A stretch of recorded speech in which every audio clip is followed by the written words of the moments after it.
Harka fuudhee kam jirtan kabajamtoota fi daawwattoota Oromiyaa miidiyaa ni toorokii oduu isaatii kanaaf qabannee dhiyaannee isinitti himaa oduu wajjin ani Muhammad Fantaalleeti. Oduu keenya jalqabaatiin guyyaa har'aa poolisiin federaalaa obbo Jawar Muhammad mana hidhaatii baasuun gara mana jireenya isaaniitti dhufanii sakatta'insa yeroo sadaffaaf adeemsisan jechuun maatiin obbo Jawar Muhammad Oromiyaa miidiyaa ni toorkitti himan. Sakatta'insa taasifameenis meeshaaleen muraasni poolisiidhaan fudhatamuu himanii Jawar fi maatiin isaa akka waliin dubbifneefis kophatti ittifamuu himu maatiin isaa. Usmaan Baayyuu maatii Jawar Muhammad bilbilaan dubbiseera. Qaamni dhufe poolisiin jira. Poolisiin kan dura marame jechuudha. Kan dura yeroo duraa dhufan. Qaamni warra dandeettii jira. Qaamni abbootii alangaa jira. Abbaan alangaa tokko jira. Amma dura yeroo lammaffaaf dhufuusaati. Amma ekspertii teekinooloojiitiin dhufee ja'an. Waan akka koompitara fakkaatu GPS'dhaan mana sakatta'u jechuudha. Maal barbaanna jedhan silaa walumaa galatti asiin dura yeroo hedduu sakatta'anii tura waan ta'e maal taafe jedhanam. Amalaan meeshaa intarneetii wajji wal qabatu barbaanna jedhanii meeshaa intarneetii kanuma duraan jiru nurraa muranii deeman intarneetuma duraan jiru meeshuma intarneetii kana sakatta'ana jedhanii dhufanii meeshaan arganne garuu waan hin argine garuu meeshaan qabanii ba'an takkaatu jira wanni buustara jechuun intarneeta buusti godhu. Kanaachi waan biraa wanni adda isaan fuudhanii deeman hin jiru dhiibbaa maatii dhaga'ummaatti jira. Hin jiru waa takka hin jiru. Maal saayikooloojikaalii addaatti godhamee jira maatiin guyyaa yeroo sadaffaaf yeroo sakattamu gaafa duraa rifaaturra turre gaafa lammaffaallee rifaaturra turre akkaataa itti fidan ilaalle ammoo innis fayyaa gaafa maatiin yaa'u barate jechuu barbaade. Eegdota Jawar Muhammad keessaa tokko kan ta'e Taamiraat Huseen harmeen isaa erga inni hidhameetii kaasee arganii dubbisuu akka hin dandeenye dubbatan. Guyyuu mana hidhaa jarri itti hidhamteetti deddeebi'us hiree ilma koo ijaan arguu hin arganne jechuun OMN itti himan. Usmaan Baayyuu maatii isaa bilbilaan dubbiseera. Ajjecha artist Haacaaluu Hundeessaa hordofuun eegdota Jawar Muhammad dabalatee namoonni hedduun hidhamanii turan. Eegdota Jawar keessaa tokko kan ta'e harmeen Taamiraat Huseen erga gaafa hidhamaniitii eegalee guyyaa takkaafillee ilma kiyya ijaan argee hin beeku jechuun bilbilaan Oromiyaa miidiyaa neetwoorkiitti himan. Akka harmeen Taamiraat jedhanitti guyyaa hundaa mana hidhaa inni keessa jira jedhamu kan maakalaawii cinaatti argamuu fi buufata poolisii soostanyaa jedhamutti nyaataa fi huccuu qabatanii deddeebi'aa turanis poolisoonni mana hidhaa san eegan ilma kiyyaa wal qunnamsiisuu didan jechuudha. Dubbatan. Poolisii achi keessa moobaayilii isaa waamaa moobaayilii isaa hin kaasanii yeroo itti ulbaata qabadhee uffata qabadhee galmee isaa asii jiru naan jedhaa bakka naariyaati achi mucaati barandaa ta'a amma kun torba dhaqee addasi dhaqee torbee taa'amlee walitti deemaa barri isaan bulaa kun achumatti hin dhaabiyya achi bulaa ulbaata argatu uffata argatu kophee argatu. Poolisii achitti waan ariiti. Obboleettiin Taamiraat Huseen bilbilaan dubbifne akka jettutti eegdota Jawar Muhammad keessaa akka carraa kanneen firii argee dubbises ni jiru. Taamiraatiin garuu maatiin keenya qunnamee dubbisuu carraa hin arganne guyyuu isa iyyaafachuuf mana hidhatti deddeebinus furmaata tokkollee dhabnee yaaddoo guddoo keessa jira jechuun dubbatti. Taameen eegii hidhamee bubbulee misilaa guyyaa hidhameen beekan eegii sanii. Qallaban argatu, uffatan argatu, caammaan argatu eegii sana ittiin dhiyeessuu hin dandeenye. Taamiraatiin qofamoo eegdota Jawar hunduma akkas godhan. Eegdota Jawaarii hunduma Jawar irraan jalqabee warroonni isa jala jiranillee hunduma isaanii itti hagaadha. Namni tokko kan nyaata argatu kan midhaan kan uffata argatu illee jira garuu inni maaliif nu argisiisuu dhabani. Beekee Taamiraatii kophatti hidhame moo eegdota Jawar san hundaa bakka tokko hidhanii jiran? Kophaan isaan hojiin hidhame. Maakalaawii soostanyaa bakka jedhamu jira jecha. Achi jira garuu hagaatti namni tokko kan seenee daawwatu ni jira. Nuti seennee isa arguu hin dandeenye eegee addaa uffata ta'eessuu hin dandeenye bidilimtuutti saageessuu hin dandeenye miidhaa namaa ta'ee jennu gaafii guddaa. Warra eegdota hoo gaafattan? Warra eegdota nuti immoo mafti akkeessaa hin qabnu achi galmeen isaa hin jiru galmee Jawar malee hin jedhan. Inni asitti hidhameen jiru jedhanii waa akkatamoo bakka biraa jira jedhan. Miti hin jiraan hin jedhan inni immoo asuma keessa jiraan hin jedhan. Maaliif gadi ba'ee akka hidhamtoonni kuwwan nama maatii dubbisuu dhabeeree kana gaafattanii abukaatoon qabu inni?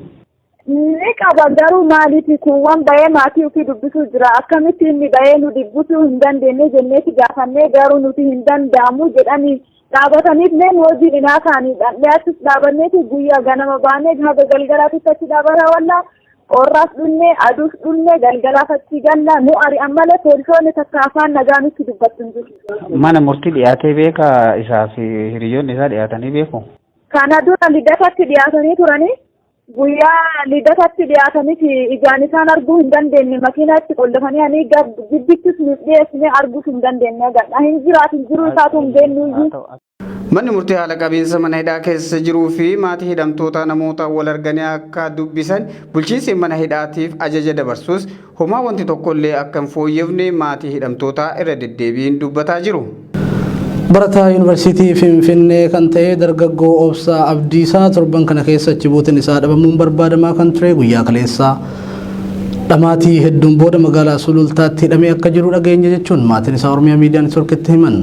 Abbaan isaa obbo Abdiisaa dhugumaa akka jedhanitti Obsaan gaafa qabamu Finfinnee iddoo Alam baankii jedhamutti waraanni mootummaa kan meeshaa hidhatee itti marsuun ukkaamsanii fuudhanii deeman. Odeeffannoo kana hiriyaa isaa irraa dhageenyetti barbaadaa turre jedhan. Abbaa dargaggoo Obsaa Abdiisaa dhugumaa bilbilaan dubbifnee jirra. Abbaa Obsaati Abdiisaa dhugumaan jedhama. Obsaan gaafa guyyaa tokko ji'a 11ffaa keessa naannoo sa'aatii 7tti Alam baankii yookaan immoo Alam baankii jechuutti qabanii itti marsanii raawwatanii mataayee fi boombii ciibboombii karaa kutanii jedhan biraan jiru biyyaa isaa tunatti baay'ee namni dhiphatee naannoo sana namni jiru dararamee shiftaatti maatos keessa gadi itti marsanii gaafa fattashan mana namaa kan iddoon jiru walaalatti mana namaa cabsanii salamaffaa irratti qaamata argataniiti Obsaadha.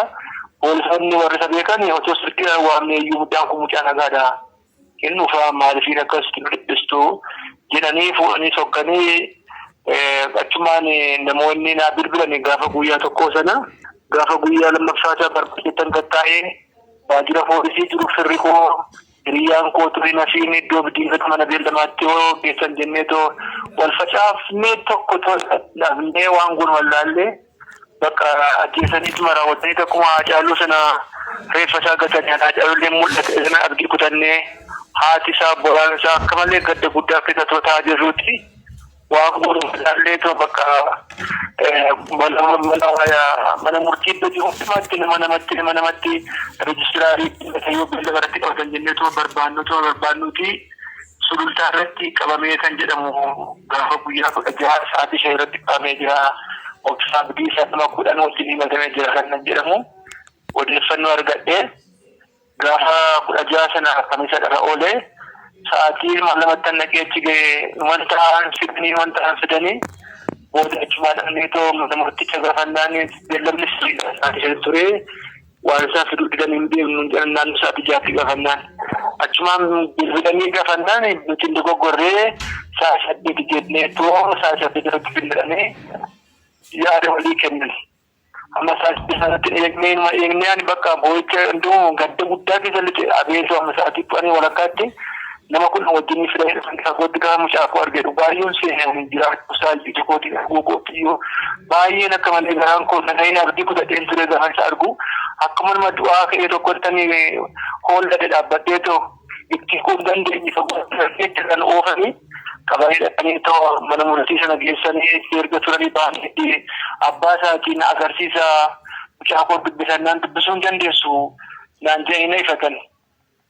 Naa wanta ibsa uffata garmaaloo birilliin kennaaf uffata kunoo quttiin qaban jira uffata kunoo baadhan jira kun agartanii maali namarraan uumamnee isin maal ta'a maaloo mucaa kun dhiisan dhibeenii achumarraan dubbisuu hin dandeessu naan jedhatuma naan diraayanii jiranitti bakka uffataaf birrii kennan jedhanii harkaa fuudhanii uffataaf itti kennanii mucaan hedduu abukaatoo naa dhaaba maaloo abukaatoo naa dhaaba abukaatoo beellamni koo gaafa guyyaa 30 sa'a 8 irrattidha.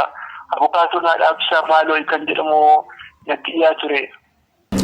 jajjaboowwan Oromootii bana hidhaman keessaa humnoota mootummaatiin to'atamtee Finfinnee mana hidhaa soostanyaa keessatti dararamaa kan jirtu qabsooftuu Caaltuu Taakkalaatiim haala qabiinsa mana hidhaa fi akkamitti akka isiin jirtu baruudhaaf gara obboleettii isii Do'ii Taakkalaatti bilbilee ture. Caaltuun kophaa isii mana diilallaa keessatti hidhamuun dararamaa kan turtee fi hamma harmi isii daa'ima isiitiif waa ba'uu didutti gidirfamaa turuu isii gabaasaa turuun keenya ni yaadatama. Wayitii ammaa Caaltuun gara kutaa namni keessa jirutti dabalamuun kan hidhamte yoo ta'u daa'imni isiitis nagaa qabaachuu obboleettiin Caaltuu Do'iin Oromiyaa Miidiyaa Neetwoorkitti bilbilaan himtee jirti. Caaltuu amma erga manni marti akka isheen namatti dabalamtu gaafatanii nama dabalanii jiru. Akka duraanis mucaan irraa fuutee iddoo biraa deemtee noosistu fagoo haala inni odeessina.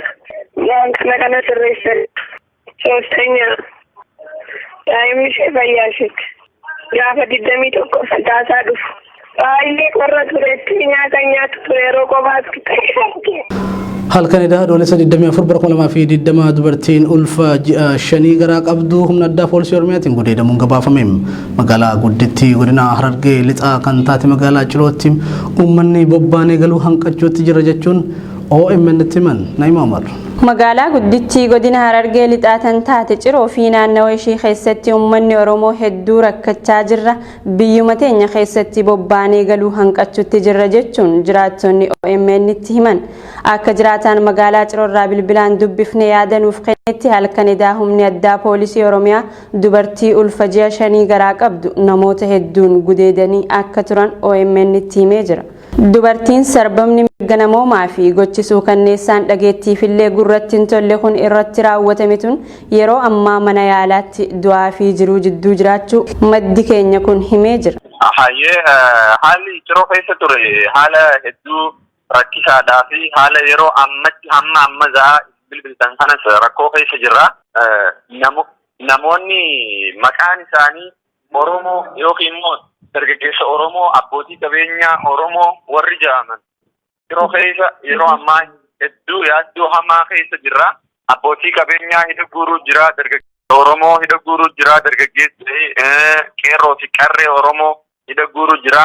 Amma waa takka malee edaa mana namaa cabsanii dubartii ulfa ji'a 5 garaa qabdu hidhataa takkaan wal dabranii gudeedanii duumidhaa jiruudhaaf iddoo keessa erga ofiifoo. Ajjecha artistii Oromoo Haacaaluu Hundeessaa booda guyyaa hiriirri bahame qeerroon hedduun rasaasaan yoo dhahaman kanneen hafan hedduun hidhamanii jiru. Guyyaa hiriiratti aansee guyyaa lammaffaa ammoo mucaa waggaa 15 Bilaal Aadam jedhamu badii takka malee waraanni mootummaa rasaasaan dhahee ajjeesuus maddi keenya kun addeessee jira. Ajjecha artistii Haacaaluu Hundeessaa boodaan lagannaa gabaatiin wal qabatee qeerroo fi qarreen abbootiin qabeenyaa Oromoo hedduun funaanamanii mana hidhaatti darbatamaa jira. Yeroo ammaa humni addaa poolisii Oromiyaa mana namaarra deemanii cabsuun dargaggoota abbootii qabeenyaa Oromoo guuranii hidhaa akka jiranii fi manguddoo haawwan dargaggeessa ijoollee wanni dhala Oromoo ta'e guutuun maqaa Oromummaa qofaan addatti ilaalamaa jirra jaan. Gochi mootummaa biltsiginnaatiin guutuu Oromiyaa keessatti dhala Oromoo irratti gaggeeffamaa jiru kun hedduu kan hirriiba nu dhoorge jechuun dubbate maddi keenya odeessa kana irraa odeeffanne. Jiraattonni magaalaa Qoree fi Shaashamannee mootummaan Itoophiyaa waraana Eertiraa ooraalii 4 nutti bobbaasuudhaan reebicha hidhaa fi dararaa hammeenyi nurratti raawwachaa jira jedhan. Waraanni bobbaafame afaan Arabaatii fi afaan Tigree malee afaan biroo kan hin beekne ta'uus ibsan. Hordofaa Mahammad jiraattota dubbisuun waan qindeeffate qabu. Mootummaan Itoophiyaa waraana Eertiraa ooraalii 4 nurratti bobbaasuudhaan naannichatti reebichaa fi dararaan nurratti raawwatamaa jira jedhan. Jiraattonni godina Arsii lixaa magaalaa Qoree fi Shaashamannee irraa dubbifne. Jiraataan magaalaa Qoree irraa dubbifne akka nuuf himetti waraanni bobbaafame afaan Arabaatii fi afaan Tigree malees hin beeku jedha. Basaasotaa fi humnoota tikaa kanneen siivilii uffata wajjin manneen ummataa irra deemuudhaan qeerroo qarree manguddootaa fi abbootii qabeenyaa akkasumas hojjettoota mootummaa kanneen quuqama sabaa qaban takka takkaan funaananii mana hidhaatti guuraa waan jiraniif sodaa kanarraa kan kee galgala ummanni mana bulaa hin jiru jedhe. Magaalattii keessatti poolisoonni humna addaa Oromiyaa raayyaa ittisa biyyaa poolisii federaalaatii fi waraanni afaan Arabaa dubbatu kan Eertirarraa ergame kanneen godinaalee Arsii lixaatti magaalotii giddugala qabsoo Oromoo kanneen akka Qoree, Kofalee, Shaashamannee, Dodolaa fi Naannawii isii keessatti qeerroo 5,000 ol tilmaamaan hidhuuf karoora qabatanii socho'aa jiraachuu odeessi garasii nu dhaqqabe ni mirkaneessa. Yeroo ammaa magaalaa Qoree qofa keessatti namoonni hanga ammaatti hidhamanii gidirfamaa jiran 1,700 ol raayyaa ittisa biyyaatii fi poolisii addaa Oromiyaatiin kanneen to'ataman ta'uu eeruun haalli amma uummanni keenya keessa jiru yaaddeessaa ta'uu maddeen keenya kun OMN itti himee jira. Mootummaan bilbiqinnaa yeroo ammaa kana oraalii konkolaataa afurii nurra bobbaasee aanaa kennatti. Aanaa kenna qofaa miti godina Arsiidhaa.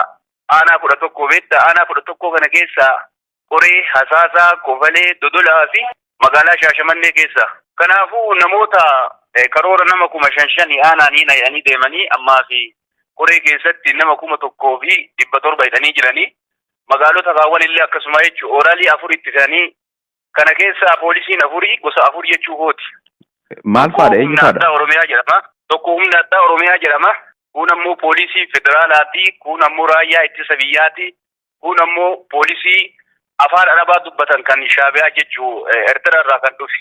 Kanaafuu namoonni halkan mana bulanii hawwatii hin jedhanii, jaarsan jedhanii, dargaggeessan jedhanii nama argan mana keessa deemaa tumaa mana hidhaatitti guuranii saamuu jiran jechuu. Kanaafuu uummanni mootummaa jira. Osuma akkasi jiru magaalaa Kofalee keessa. Kanaafuu uummanni Oromoo bahee galuu hin dandeenye bakka jirutti.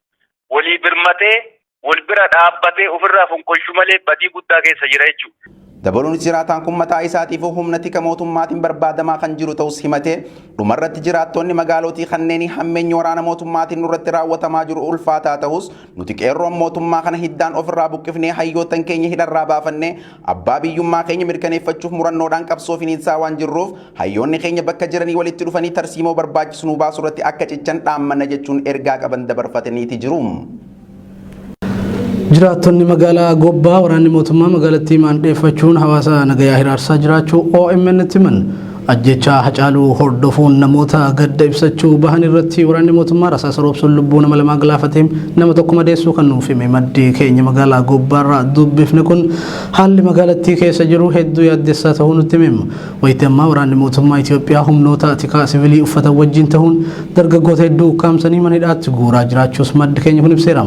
Namoota hedduu magaalattii keessa guuranii hidhuun manni hidhaa fi waajjirri poolisii magaalaa Gobbaa guutameem yeroo ammaa kana manneen barnootaa fi kolleejjota keessatti nama hidhaa jiraachuu maddi keenya kun Oromiyaa miidiyaa neetworkitti himeera. Kan isinii odeeffannoo kennaa jiru godina Baalee aanaa magaalaa Gobbaarraati. Haalli amma akka gaafa Hacaaluu hundeessaa du'e irraa kaasee haalli deemaa jiru haala ulfaataa fi baay'ee jibbisiisaadha. Ijoolleen qeerroon hedduun isaanii sababa saniin namoonni wareegaman alatti kanaafaan amma akka jiru mana hidhaatti guuramaa jiru.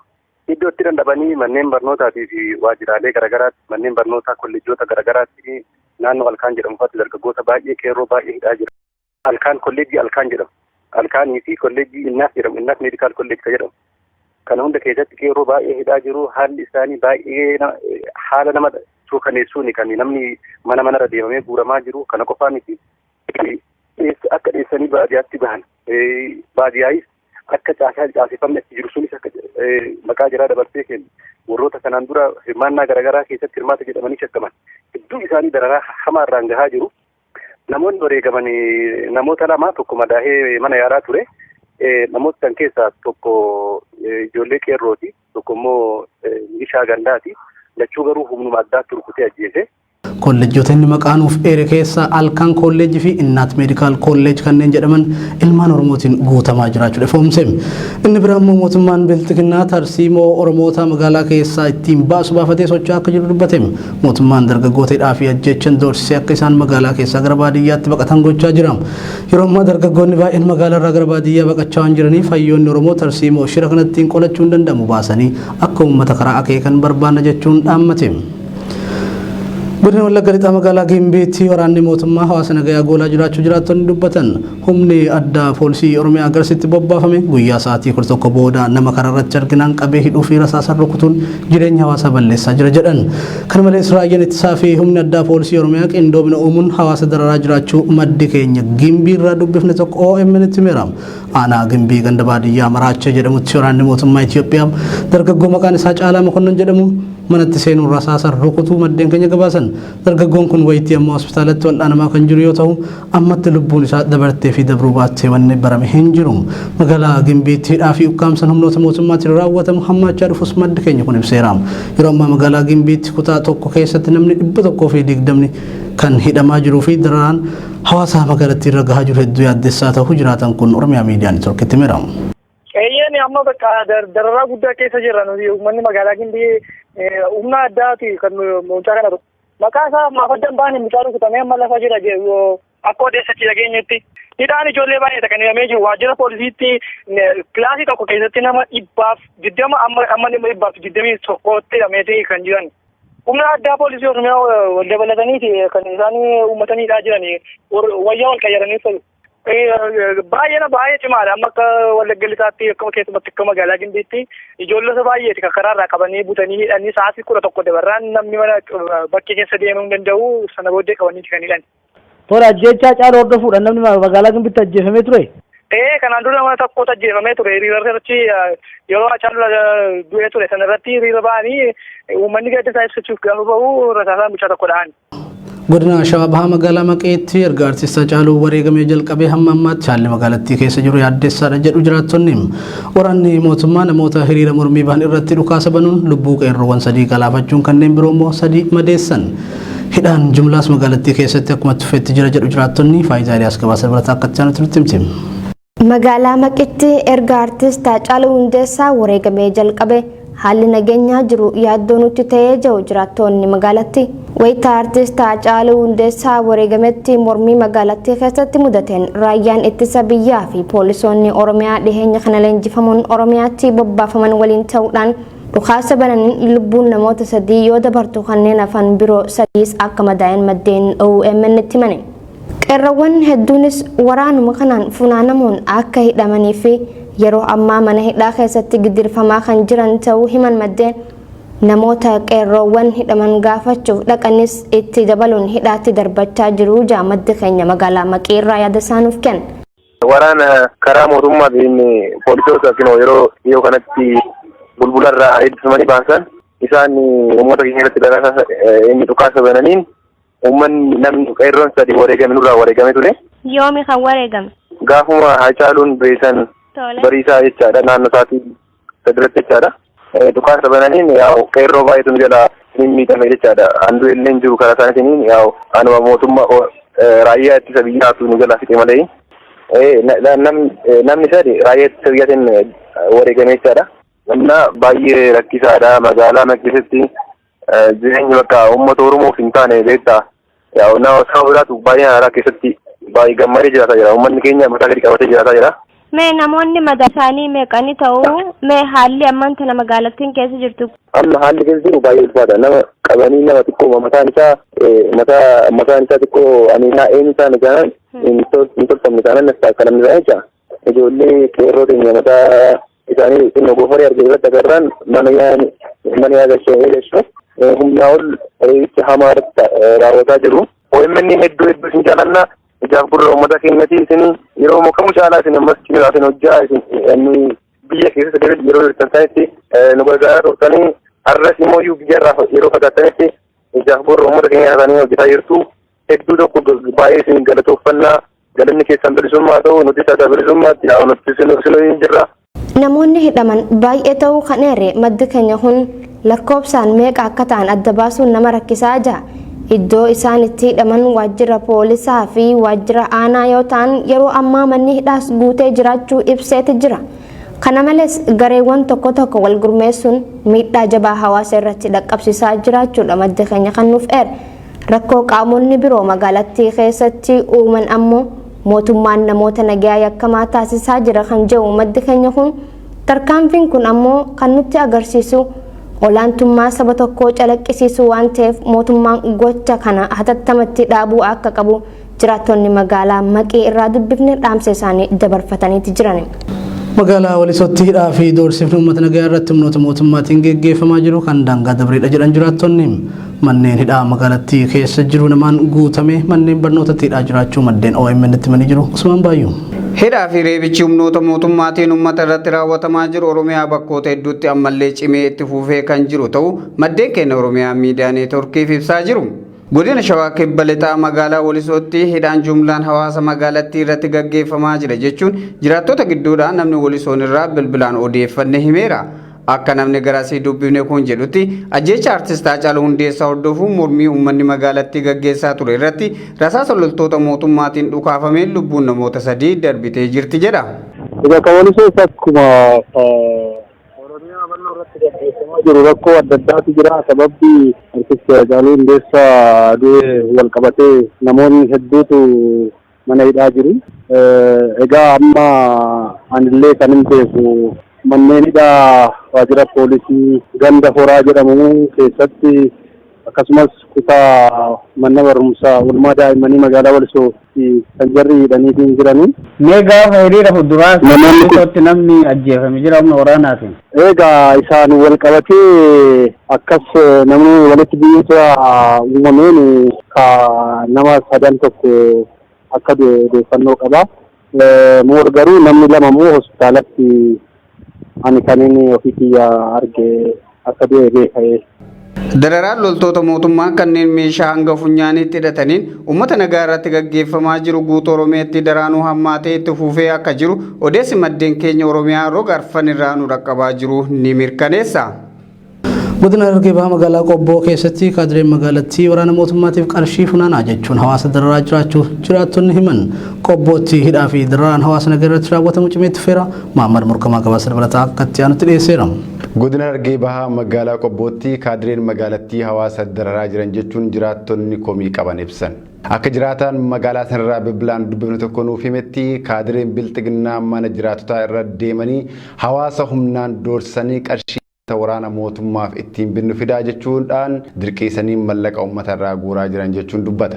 Mootummaan Itoophiyaa waraana ofii isaatii leenjisee uummata nagaatti bobbaasee fichiisaa jiru baajeta soorata isaanii hin dandeenye jechuun uummata qotee bulaa fi harka qalleeyyii ta'an doorsanii birri irraa funaanuun tun saamicha daangaa dabarteedha jechuudhaan jiraataan magaalaa Qobboo kun OMN'tti. Ayyee ati Harargee Bahaa magaalaa Qobbooti. Wanni jiru asitti xiqqoo ayyee wanni jiru magaalaa kanatti haalli jiruuf jireenya baay'ee ulfaataa jira. Waraana mootummaan buusee asitti uummata irraa dirqamaan jechuun mana deemanii kaajileen gandaa maqaalee dheelee isin hin beekne uummata irraa ganamarraa maallaqa guuraa jiranii warri kun nuu miti qabuusee mootummaan ammoo baay'ee isaa danda'ee waraana kana deebi'ee waraanuma nuumii dhufanaaf ammaas jibbiyaan manatti maallaqa nurraa guuraa jira. Bakka inumaatu maallaqa waraanaa janiiti bakka qarshii manatti qarshii 15 murteessanii mana hundarraa guuran kan qabuuf kan qabnellee qaxanaa. Hidhaa fi reebichi magaalaa kanattis akkuma Oromiyaa bakkoota biroo cimee itti fufee jira kan jedhu maddi keenya kun waraanni mootummaa hawaasa magaalattii bahaa fi gala dhoowwaa jira jechuunis dubbata. Hidhaan akkuma guutuu Oromiyaa isa magaalaa Qobboollee sanii addan jiru hangi jiru immoo ijoolleen waan sila humni dargaggeessaa baate gaara jirti jechuudha. Ammaan tana aanaa ollaatti baqattee jirti isaan gaara jirti. Ammoo lagannaa kana galmaan ga'uudhaaf gara magaalaa Qobbootti deemuu dadhabnee jirra. Gochi mootummaan kun itti jiru uummata Oromoo deebisee sirna nafxanyaa durii jalatti akka bultuu kan godhuuf jiru waan ta'eef uummanni Oromoo tokkummaan ka'ee sirna kan of irraa buusuu qaba jechuun qeerroon Qobboo kun dhaamsa isaa kan dabarfate. Magaalaa Haramayaatti guyyaa kaleessaa miseensonni raayyaa ittisa biyyaa walitti bu'uun dhukaasa walitti bananii namni 2 battalumatti yoo du'u tokko ammoo akka madaa'e maddeen OMN'tti himan. Walitti bu'iinsa mudate kana keessatti hawaasa nagaa irra miidhaan dhaqqabe homaa kan hin jirre ta'uu maddeen addeessanii jiru. Faayidaa Eliyaas gabaasa dabalataa akkatti aanutti qopheessitee jirti. Harargee Bahaa magaalaa Haramayaatti guyyaa kaleessaa poolisoonni raayyaa ittisa biyyaa walitti bu'uun dhukaasa walitti bananiin namni 2 battalumatti yoo du'u tokko ammoo akka madaa'e maddeen OMN'tti himan. Jiraataan magaalaa Haramayaa irraa odeessa kana nuungee akka himutti isaan keessaa tokkotu 2 irratti dhukaasee lachuu ajjeesee jira. Ergasii ammoo isa ajjeesee fi reef kan namoota 2 ajjeefamanis waraanni fuudhee akka deeme dubbate. Gagaama siyaasaa biyyattii keessatti mudateen waraanni mootummaas ta'ee paartiin biyya bulchaa jiru bakka 2tti wal qoodan kan jiru jiraataan magaalattii kun taateen kaleessa mudates isuma kan mirkaneessuudha jedhe. Namni kun dabalataan akka himutti walitti bu'iinsa kanaaf sababa guddaa kan ta'e ilaalcha adda addaa waan qabaniif jechuun dubbata. Sababni kana wanni asolitti sababa garaagaraati garuu isaan garaagarummaa isaan jidduutti uumame san xiqqeessuudhaaf sababa biraa uumanii waan biraatiin fakkeessuudhaaf yaalaa turani. Haa ta'u malee sababni walitti bu'insa isaanii bisootii qabaatiisaa jechaa turan. Bisootiin isaan jedhan arrabsoodha. Kanuma keenya kanarratti waan hin taane akkuma sabaattuu beektaa. Sirni tuffiinuu qaba waan ta'eef humna waraanaa achi keessa jiru sun tuffatanii mucaan akkasitti bifootanii dallanii tarkaanfii nama sadiirra fudhatee lama wareegamee tokko immoo yeroo sanatti alaamaa keessa jira. Isaan lamaanuu qaama federaalaa irraa immoo kan oromiyaa irraa? Humna ittisa biyyaati, raayyaa ittisa biyyaati. Tole, mee haalli hawaasa keessa jiru maal fakkaata? Kaleessa wanta achitti uumame wal qabate? Haalli hawaasni keessa jiru akkuma beekamu nuti marsaa lagannaa daanuuf karaa daandii cukuu irratti qeerroon ijaaree hojjechaa turre. Haa ta'u malee gabaa lagannaa jalqabaa booda haala hidhaa reebichaa fi akkasuma amma Haramaa keessatti namoota hedduu kolleejjii balaa ta'uu keessatti hidhamanii jiranii. Hidhaan guyyaa guyyaadhaan akkasuma dabalaa jira. Akkasuma mucaa tokkollee kana dura gabaasnee jira dabarsitanii jiru. Gama biraatiin ammoo miseensotni raayyaa ittisa biyyaa keessa jiran hedduun saba tokkorraa osoo hin taane saboota adda addaa irraa akka ta'anii fi kana keessa ammoo wayita naannoo Oromiyaatti bobbaafaman kana arrabsoo saba Oromootiin malle fayyadamuun lubbuu namootaas galaafachaa akka turan eere. Haa ta'u malee jiraattoota jidduu kanneen yaada isaanii OMN'if kennan tokko tokko akka himanitti garaagarummaa isaan jidduutti mudate san xiqqeessuudhaaf sababa biroo uumanii waan biraa fakkeessuuf yaalaa turanii jedhe. Walitti bu'iinsa mudate kana keessatti hawaasa nagaa irra miidhaan dhaqqabe homaa kan hin jirre ta'uu odeessi garasiin dhaqqabe kan mirkaneessudha. Ta'us garuu waraanni baay'inaan magaalattii keessa waan jiraniif haalli jiru sodaachisaa ta'uu eeran. Godina Harargee Lixaa aanaa Odaa bultuun magaalaa Baddeessaa keessatti hammeenyi mootummaan irratti raawwataa jiru hedduun yaaddessee jira jechuun jiraattonni himatan. Kantiibaan magaalattii humna addaa poolisii Oromiyaa wajjin ta'uudhaan qeerroo fi manguddoo mana hidhaatti guuruun dararaa jiraachuun himame. Na'imaa Umar gabaasa dabalataa akkatti aanutti qopheessitee jirti. Godina Harargee Lixaa aanaa Odaa bultuun magaalaa Baddeessaa keessatti hammeenyi mootummaan nurratti raawwachaa jiru hedduun yaaddessee jira jechuun jiraattonni OMN itti himan. Yeroo dabre duula lagannaa gabaatiin wal qabatee kantiibaan magaalaa Baddeessaa poolisoota wajjin ta'uudhaan qeerroo biyyaa hiisisaa ture. Yeroo dabre duula lagannaa gabaatiin wal qabatee kantiibaan magaalaa Baddeessaa poolisoota wajjin ta'uudhaan qeerroo biyyaa hiisisaa ture kan jedhu maddi keenya tibba kana kantiibaan kun humna addaa poolisii Oromiyaa waliin ta'uudhaan abbootii fi haadholii qeerroo magaalaa Baddeessaa guuranii ajaja keenya fudhadhaa yoo diddan ni hidhamtan jechuun hawaasa nagaa doorsisaa jiran ja'a. Jiraataan magaalaa Baddeessaa irraa bilbilaan dubbif.